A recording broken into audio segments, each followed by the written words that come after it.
Hello, mimi ni mtangazaji wako yule kutoka kwenye channel ya Laban Kai. Leo tuko na msanii wetu Chipukizi, au msanii maarufu sana anayetumia kwa jina la Alex, anavuma sana jamani. Tungependa tufahamu mauli machache kutoka kwake.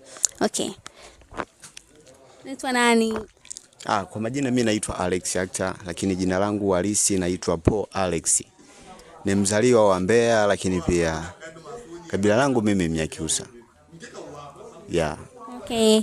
Nilitamani kugundua sana yako ya uigizaji ulianza vipi mpaka umefikia hapa leo una trend kila mtu anakujua nini? Ni story ndefu kidogo, lakini mimi mara ya kwanza kabisa kufika Dar es Salaam nilikuwa naishi na mwanangu mmoja anajihusisha na masuala ya muziki, anaitwa Lax. So ile situation ninavyomuona mle ndani anavyofanya training ya kuimba, sauti anavyofanya hivi, anavyopiga mabiti, kidogo kidogo nilijikuta naanza kuingia katika industry ya sanaa. So nilivyoanza kuvutiwa naye, lakini kwa mimi binafsi sikuwa na ndoto ya kuimba, kwa sababu nilijaribu kufanya kama yeye anachokifanya ikawa ngumu. Basi nikaona kwa kuwa industry ya sanaa ina branch nyingi, ndio nikaamua kuingia basi kwenye uigizaji. Okay.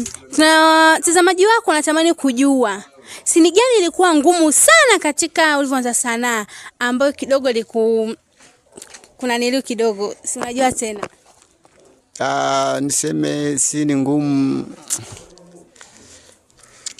Nataka kusema sini ngumu ambayo labda nimeipitia, kuna sini ambazo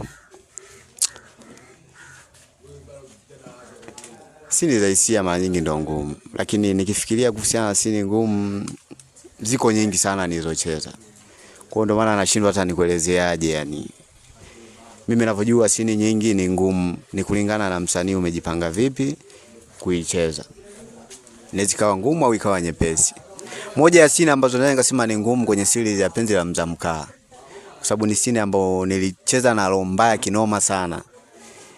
Kwa watu walioiona ile series nilimtesa sana binti anaitwa Upendo, nilimpiga, nilimfanya vitu vingi, kitu ambacho hata zile scenes zilikuwa zikiisha mpaka tunaanza kulia wote. Unapenda kuambia mashabiki zako nini? Mimi nachowasili kwamba wazidi kutusupport, kufuatilia channel yetu ya Laban Kai, wasisahau kusubscribe, kushare na kucomment. Lakini kusubscribe ndio muhimu zaidi, kwa sababu ni rahisi sana kupata notification pale tu tunapoposti movie yetu mpya. Okay.